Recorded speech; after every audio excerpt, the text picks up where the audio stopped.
जनादेश 2024 आप देख रहे हैं। इस वक्त पहले चरण की वोटिंग की शुरुआत हो चुकी है।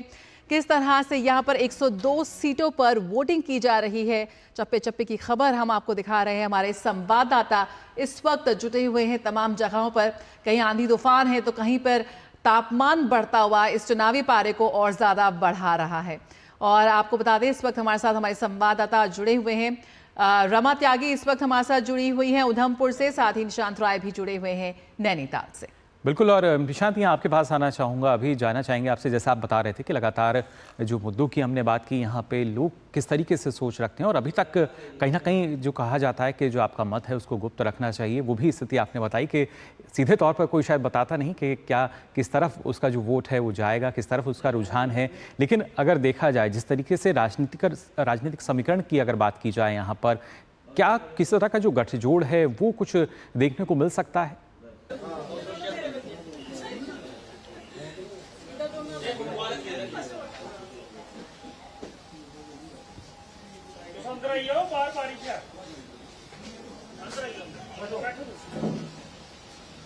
करता हूं और 2019 के ट्रैक रिकॉर्ड पर जाएं तो इसमें 102 में से बीजेपी ने जो है वो 40 सीटें जीती थी। इसके अलावा डीएमके दूसरी सबसे बड़ी पार्टी थी जिसने 24 सीटें जीती थी और तीसरी सबसे बड़ी पार्टी थी इन 102 सीटों में से कांग्रेस, जिसने 15 सीटें जीती थी। बाकी बची हुई जो सीटें थी उसमें 17 राजनीतिक दल थे। अब बात की जाए कि सेकंड नंबर पर 2019 में जो मार्जिन पर 15 ऐसी सीटें थी जहां पर बीजेपी सेकंड नंबर पे थी, 38 ऐसी सीटें थी जहां पर कांग्रेस सेकंड नंबर पर थी।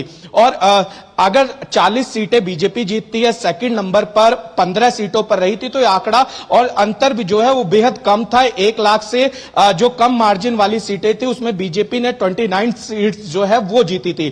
तो 40 प्लस 15 55, वहीं कांग्रेस 15 प्लस 48 53। तो आप देख सकते हैं कि बीजेपी ने जिस तरीके से पिछले कुछ दिनों में काम किया है, खासकर तमिलनाडु में जहां पर बीजेपी का अच्छा रिकॉर्ड नहीं रहा और अन्नामलाई को लेकर प्रधानमंत्री नरेंद्र मोदी जिस तरीके से आगे बढ़े, अगर वहां पर कुछ भी बीजेपी का बढ़ता है तो एक बड़ा फायदा होगा। इसी तरीके से एक सीट ऐसी है जो लक्षद्वीप की बात की जाए तो सबसे कम वोट जो है बीजेपी के पास वहां पर आए थे, मात्र 125 वोट। लेकिन और एनसीपी के जो नेता थे, एनसीपी के जो उम्मीदवार थे वहां पर वो जीते थे। इस बार एनसीपी 2 भागों में बंट चुकी है, एक एनसीपी अजीत गुट, एक एनसीपी शरद पवार गुट। और जो वर्तमान सांसद है वो शरद पवार गुट से चुनाव लड़ रहे हैं, तो दूसरी तरफ बीजेपी के साथ आकर एनसीपी जो अजीत पवार गुट है वो यहां पर नजर आ रहा है। इसी तरीके की स्थितियां अन्य जगहों पर भी देखने को मिल रही है। नॉर्थ ईस्ट की बात करें तो बीजेपी ने वहां पर जो सीटें जीती थी, जीती हुई सीट अपने जो सहयोगी संगठन यानी कि एनपीपी को भी दी है और वहां पर बीजेपी नॉर्थ ईस्ट में इस बार और मजबूती के साथ चुनाव लड़ने जा रही है। इसके अलावा उत्तराखंड, जहां पर मैं इस समय नैनीताल में हूं, 5 सीटों पर जो जीत का अंतर था लगभग काफी बेहतर रहा 4 सीटों पर, और हरिद्वार की सीट पर जीत का अंतर कम था। पश्चिमी उत्तर प्रदेश की बात की जाए तो 8 सीटों पर जो चुनाव हो रहा है, बीजेपी के पास पिछली बार 3 के लगभग सीटें थी। इस बार बीजेपी इस आंकड़े को बढ़ाना चाहती है और सबसे बड़ी बात है कि आरएलडी का जो समर्थन है वो बीजेपी के साथ हो चुका है। तो यहां पर भी हमें बहुत सारी चीजें देखने को मिलेंगे।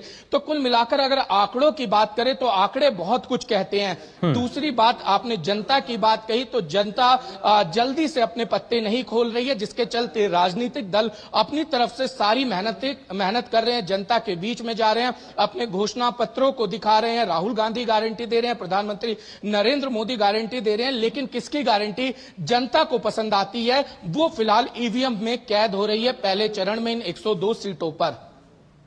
बिल्कुल, तो यहाँ पर तमाम जो दिग्गज हैं उनकी साख दाव पर है और किस्मत आज ईवीएम में कैद हो रही है। रमा त्यागी हमारे साथ जुड़ी हुई है। रमा, जम्मू कश्मीर की 5 सीटें जिन पर सभी की निगाहें, आज उधमपुर सीट पर वोट डाले जा रहे हैं। बारिश का अनुमान था, आंधी तूफान आ भी गया, लेकिन इसके बीच किस तरह से आप देख रही हैं कि जो वोटर्स हैं, जो उनके अंदर जो एक आस जगी है, उस आस को पूरा करने आज वो इस मौसम की चुनौती को भी पार करते हुए अपने घरों से बाहर निकल रहे हैं। क्या कुछ इस वक्त की तस्वीरें हैं? सुबह 7 बजे से वोटिंग की शुरुआत हुई थी, 9:30 बजे बज चुके हैं।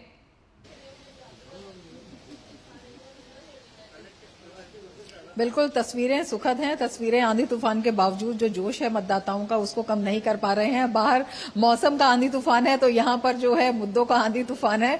बहुत बड़ी संख्या में जो है, जिस बूथ पर मैं मौजूद हूँ, लोग यहाँ पर लगातार आ रहे हैं, मतदान का प्रयोग कर रहे हैं और सभी, चाहे युवा हो, महिला हो, सीनियर सिटीजन हो, सभी बड़ी संख्या में आ रहे हैं। चुनाव आयोग की तरफ से भी पर्याप्त इंतजाम यहाँ पर किए गए हैं कि किसी भी तरह की दिक्कत ना हो। आंधी तूफान के बावजूद जो अंदर है बैठने की व्यवस्था की गई है और उनको तमाम सुविधाएं जो हैं वो प्रदान की जा रही है।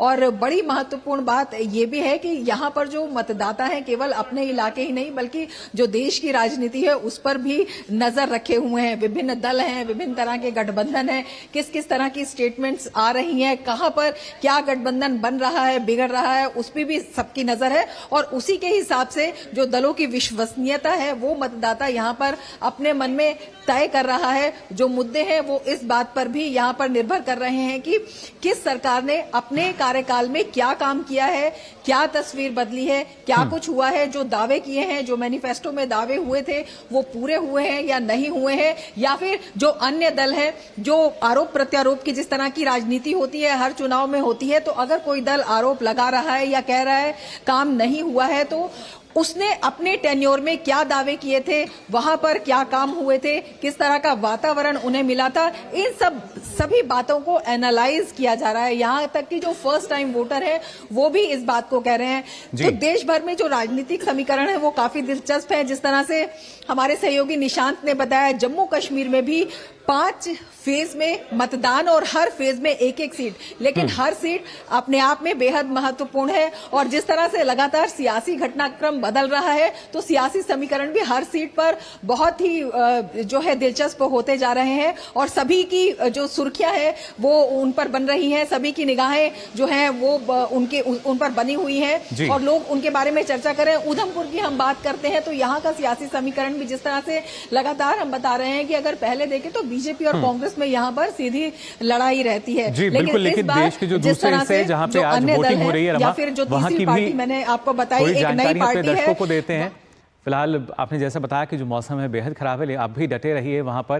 दोबारा आपका रुख करेंगे हम। कुणाल, आपसे जानना चाहूँगा, क्योंकि जब हम त्रिपुरा की बात करते हैं और ख़ासतौर से वेस्ट त्रिपुरा जो सीट है, यहाँ क्या जो जनता जो मतदान के लिए आ रही है, जनता जो है उनके अपने वहाँ के घरेलू मुद्दों के बारे में वो ज़्यादा उनका ध्यान है, या देश की जब हम बात करते हैं, जब किस तरीके से राष्ट्र निर्माण की बात की जाती है, राष्ट्र विकास की बात की जाती है, तो इस नज़रिए को लेकर त्रिपुरा की जो जनता है वो आज मतदान कर रही है?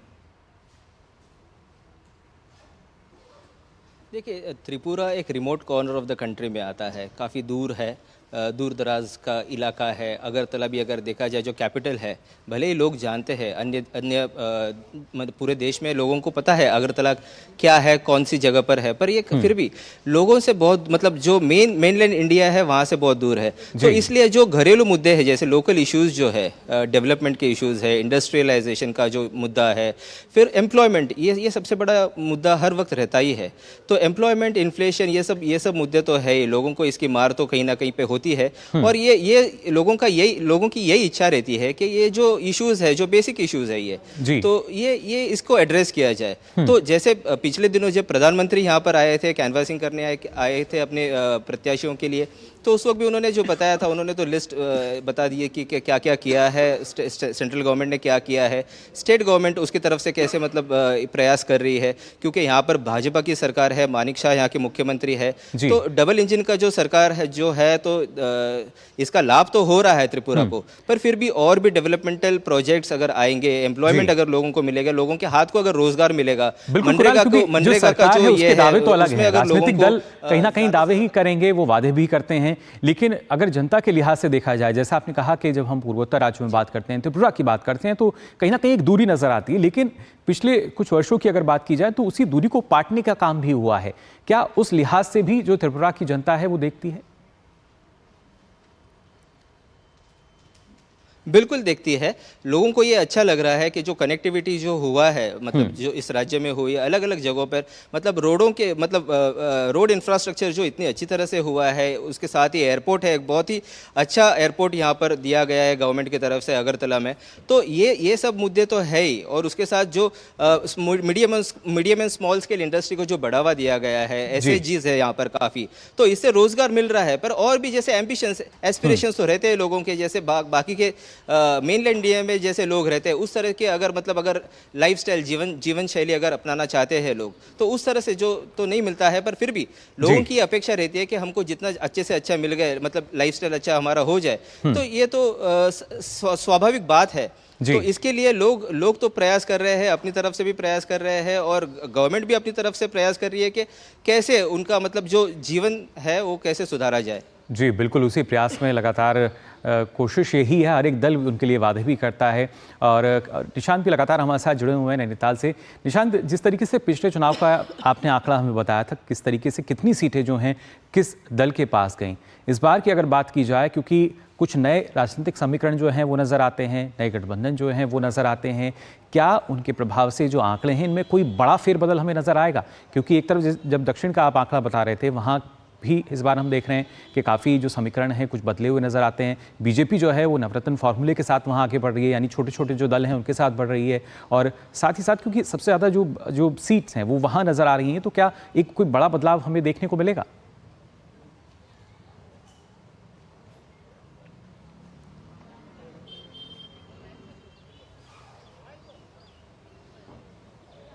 देखिए, बिल्कुल जो मुझे लगता है कि इस बार हमें चौंकाने वाले परिणाम मिलेंगे।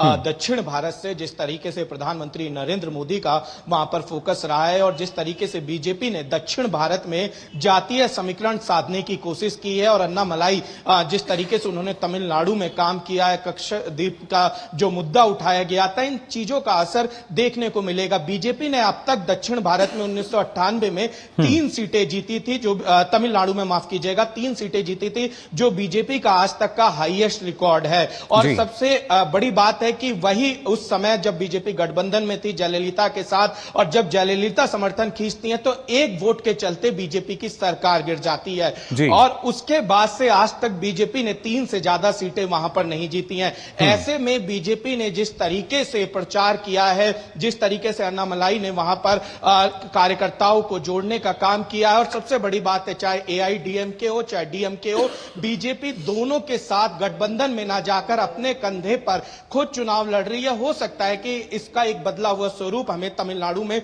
दिखाई दे, और जो कि मैंने आपको आंकड़ा बताया कि 15 सीटों पर, चूंकि बीजेपी ने आपसे 2 साल पहले क्लस्टर बनाए थे देश भर की तमाम लोकसभा सीटें, जहां पर बीजेपी हारी थी 160 के ऊपर लगभग सीटें चिन्हित की थी।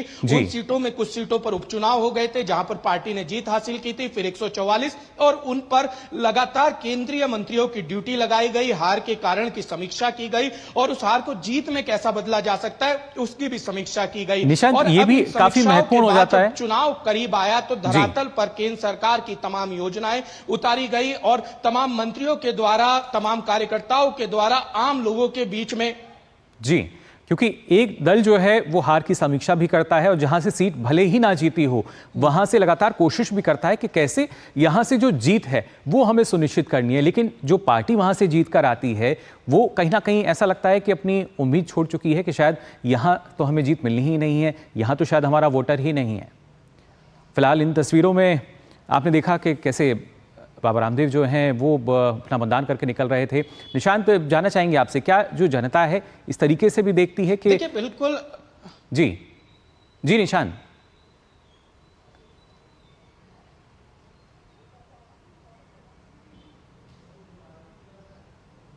बिल्कुल, जो आपने सवाल पूछा है इसका जवाब मैंने पहले ही दिया था कि 2004 को लेकर विपक्ष जो है अभी भी उसी प्लेटफॉर्म पे चल रहा है जिस तरीके से विपक्ष ने तब जीत हासिल की थी। विपक्ष को लगता है कि शायद जनता एंटी इंकम्बेंसी से तंग एंटी इनकम्बेंसी को देखते हुए हमारे साथ आ जाए, क्योंकि प्रचार प्रसार में बीजेपी ने शुरुआती एज ले ली थी। जब प्रधानमंत्री नरेंद्र मोदी ने एक नारा दिया था 400 पार का और बीजेपी 370, एनडीए 400 पार, एक मनोवैज्ञानिक बढ़त इसको कहा जा सकता है। विपक्ष की तरफ से ना तो ऐसा कोई नारा दिया गया, ना तो विपक्ष की तरफ से इस तरीके का धुआंधार प्रचार किया गया। कोई कोशिश भी नहीं की गई। उत्तराखंड है, जहां पर मैं खुद लगातार मौजूद हूं, यहां पर कांग्रेस नेतृत्व की ओर से किसी बड़े नेता का ना आना यह दिखलाता है कि पार्टी को लगता है कि स्थानीय उम्मीदवार। जी बिल्कुल जी बिल्कुल। तो यहाँ पर कृणाल हमारे साथ जुड़े हुए हैं। निशांत, आपके पास फिर वापस आएंगे। पूर्वोत्तर भारत की बात हो रही है यहाँ पर। कृणाल, त्रिपुरा, अगर हम पश्चिम सीट की बात करें, ये भी बताइए थोड़ा किस तरह का चुनावी समीकरण इस सीट पर इस वक्त हम देख रहे हैं। जी देखिए, यहाँ पर त्रिपुरा वेस्ट पार्लियामेंट्री कॉन्स्टिट्यूंसी में भाजपा के जो प्रत्याशी है वो तो हम सभी को पता है कि पूर्व मुख्यमंत्री बिप्लब कुमार देब है। भाजपा ने इस बार त्रिपुरा मोता के साथ गठबंधन किया है। पहले भी, मतलब पहले ही जब असेंबली इलेक्शंस के टाइम पे, तो पहले ही IPFT जो indigenous peoples front of Tripura है, उन्होंने भाजपा के साथ गठबंधन किया था। और इस बार ये नया समीकरण आया है। त्रिपुरा मोता ये रीजनल पार्टी है, इंडिजिनियस पीपल्स पार्टी है, और यहाँ पर मतलब ये ज़्यादातर इसमें ट्राइबल वोटर्स का मतलब रोल बहुत इंपॉर्टेंट होता है। तो भले ही ये पर्टिकुलर सीट ये रिजर्व सीट नहीं है, जनरल सीट है, और फिर भी इस पर्टिकुलर कॉन्स्टिट्यूंसी में 30% जो है ट्राइबल वोटर्स है, जो एक बड़ा they play very important role. Diya Kumari, इस वक्त कोई डाउट नहीं है। महिलाएं जब ठान लेती हैं तो घर का एक एक व्यक्ति वही डिसीजन लेता है, क्योंकि जिस तरह से, और इससे पहले किसी ने सोचा ही नहीं था महिलाओं के लिए। कहाँ किसी ने सोचा था कि गैस कनेक्शन, अब तो डायरेक्टली गैस पाइपलाइन मिलेगी, पानी मिल रहा है, सड़क मिल रही है, बिजली मिल रही है, और क्या चाहिए आपको? अच्छा पूरी तरह से हेल्थ सिक्योरिटी मिल रही है। और भारतीय जनता पार्टी की सरकार राजस्थान में, हम लोग भी पूरी तरह से महिलाओं के लिए स्पेशली जहां सिक्योरिटी की बात आती है, जो कि पिछली सरकार में बिल्कुल नहीं थी, उस पे हम लोग ध्यान देंगे। एजुकेशन पे ध्यान देंगे, सारी जो योजनाएं हैं केंद्र की उसको इम्प्लीमेंट करने पे ध्यान देंगे, सड़कों पे ध्यान देंगे, हर चीज पे हम लोग पूरी तरह से ध्यान देंगे। और आप देखिएगा बहुत जयपुर स्मार्ट सिटी बनेगा।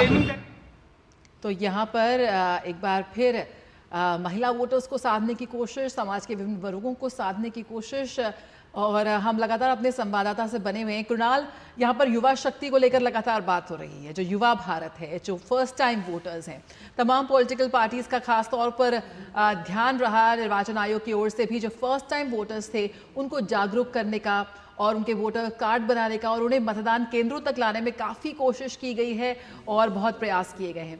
किस तरह से इन तमाम कोशिशों को आप ज़मीन पर उतरते हुए देख रहे हैं? जो फर्स्ट टाइम वोटर्स हैं त्रिपुरा के, क्या चाहते हैं, क्या कह रहे हैं, और आ रहे हैं कि नहीं निकल कर आ रहे हैं? काफ़ी एंथुजियास्टिक है फर्स्ट टाइम वोटर्स, काफ़ी एक्साइटेड है। पिछले दिनों जैसे इलेक्शन कमीशन ने जो एक स्वीप प्रोग्राम जो अपना इम्प्लीमेंट किया था, systematic education and voters erectile process, ये इसमें काफ़ी मतलब त्रिपुरा यूनिवर्सिटी में ये प्रोग्राम किया गया था। साथ ही जो दूसरी जो कॉन्स्टिट्यूंसी है, ईस्ट कॉन्स्टिट्यूंसी, वहाँ पर भी ये स्वीप प्रोग्राम इम्प्लीमेंट किया था, ऑर्गेनाइज किया गया था, जहाँ पर जो युवा शक्ति है, जैसे बच्चे हैं, स्टूडेंट्स हैं, जो यूनिवर्सिटी और स्कूल्स जो हायर सेकेंडरी में पढ़ते हैं, जो 18 साल की उम्र क्रॉस कर चुके हैं, तो वो बढ़ चढ़कर उन्होंने हिस्सा लिया। और लगभग 60,000 के लगभग लोग जो युवा मतदार है, उन्होंने अपना एनरोलमेंट किया है। वो इस बार वोट कास्ट करेंगे, एलिजिबल वोटर्स बन चुके हैं वो। तो उनका भी मतलब उनकी जो भागीदारी है, जो हम लोग सुबह से देख रहे हैं, जो रिपोर्ट्स आ रही है अलग अलग जगहों से स्टेट के, तो उसमें तो देखा जा रहा है कि काफ़ी मतलब जो फर्स्ट टाइम वोटर्स है बहुत एक्साइटेड है, एंथुजियास्टिक है, इतने धूप में आ रहे हैं अपना वो मताधिकार का प्रयोग करने के लिए। और उनका यही मानना है कि डेवलपमेंट हो, मतलब इतने कम उम्र में अगर बच्चे अगर ये जान सकते हैं कि मीडिया से बात कर रहे हैं, आइए उन्हें सुन लेते हैं। सबसे बड़ा उत्सव हम बड़े उत्साह के साथ मना रहे हैं, और मेरा विश्वास है कि हमारे पूरे देश के नागरिक ये जो मतदान का अधिकार है, ये उनका कर्तव्य भी है और एक प्रकार से एक जिम्मेदारी भी है। और देश के सभी लोग मतदान का अधिकार पूरी तरह से उसका उपयोग करेंगे। और नागपुर में मैं खास तौर से मतदाताओं को अपील करूंगा कि यहाँ टेम्परेचर ज़्यादा है, इसलिए जल्दी आकर वो वोटिंग करें। और निश्चित रूप से मेरा विश्वास है कि पिछले बार 54% वोटिंग हुआ था, इस बार 75% तक वोटिंग ले जाने का हम सबका संकल्प है, उसमें हम कामयाब होने की कोशिश करेंगे। और मैं इस चुनाव में निश्चित रूप से बहुत बड़े मार्जिन से चुनाव जीतूंगा, ऐसा मुझे विश्वास है। तो बड़े मार्जिन से यहाँ पर जीत का वादा और जीत का दावा नितिन गडकरी केंद्रीय मंत्री, और उनकी किस्मत का फैसला आज जनता कर रही है और ईवीएम में बंद होगा उनकी किस्मत का फैसला। कुणाल हमारे साथ बने हुए हैं। जी कुणाल, किस तरह से पूर्वोत्तर भारत की तस्वीर बदली है, उसकी एक झलक हमने पिछले 5 वर्षों में देखी है, लेकिन फिर भी आप वहां पर अगर देख रहे हैं, वहां पर लोगों के बीच है 2019 के बाद 2024 का चुनाव किन मायनों में काफी अलग आपको नजर आ रहा है?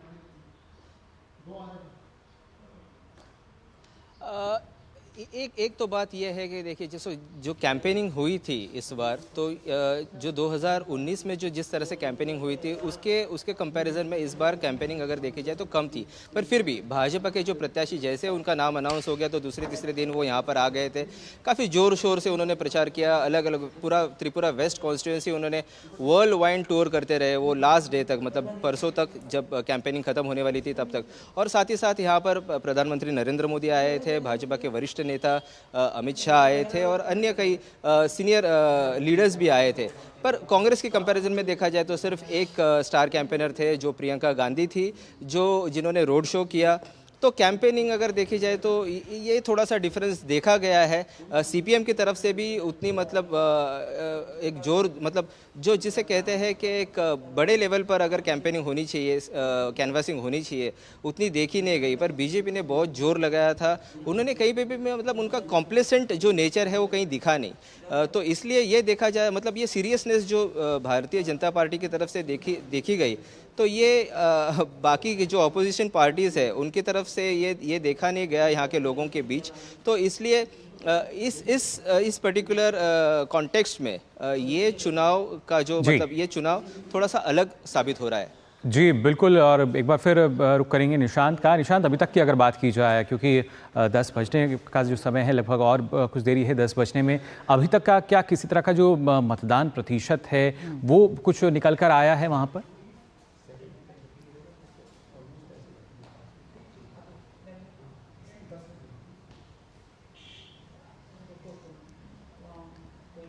देखिए, बात की जाए उत्तराखंड की तो बताया जा रहा है कि 10% के आसपास जो मतदान है वो हो चुका है। हालांकि आधिकारिक आंकड़ा अभी मेरे पास नहीं आया है, कुछ ही देर में आधिकारिक आंकड़ा सामने आएगा कि कितने फीसदी यहाँ पर मतदान हुआ है। अगर मैं नैनीताल की बात करूं तो सभी बूथों पर यहाँ पर सुबह सुबह, चूंकि हम तमाम बूथ पर गए थे, वहां पर लोगों से बातचीत की थी, तो लाइनें देखने को मिली थी। धीरे धीरे लोग घरों से निकल कर आ रहे हैं। अब धूप तेज है, हो सकता है कि दोपहर में मतदान में कमी आए, लेकिन फिर शाम होते होते दोबारा से लाइन्स हमें देखने को मिल जाएंगी। और बाकी राज्यों में भी कुछ ऐसी स्थिति नजर आ रही है।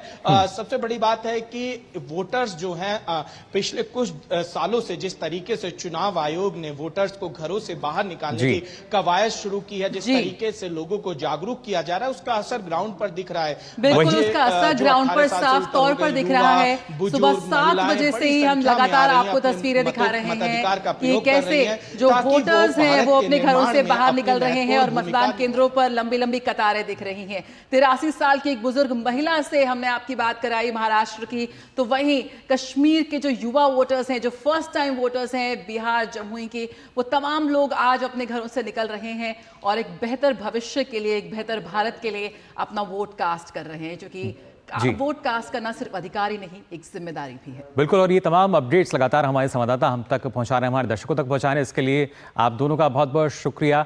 आप हमारे साथ जुड़े और बताया आपने क्या स्थिति लगातार बनी हुई है। तो जाना आपने कि कैसे जनादेश की अगर खास तौर से बात की जाए तो जो मतदाता हैं वो अपने मताधिकार का प्रयोग कर रहे हैं और लगातार जो मतदान प्रतिशत है उसमें इजाफा फिलहाल देखने को मिल रहा है। बिल्कुल, और ये जो इजाफा है ये आंकड़ा बढ़ता जाएगा। लगातार बने रहिए डीडी न्यूज़ के साथ। फिलहाल मुझे मुकुल को दीजिए इजाजत। नमस्कार।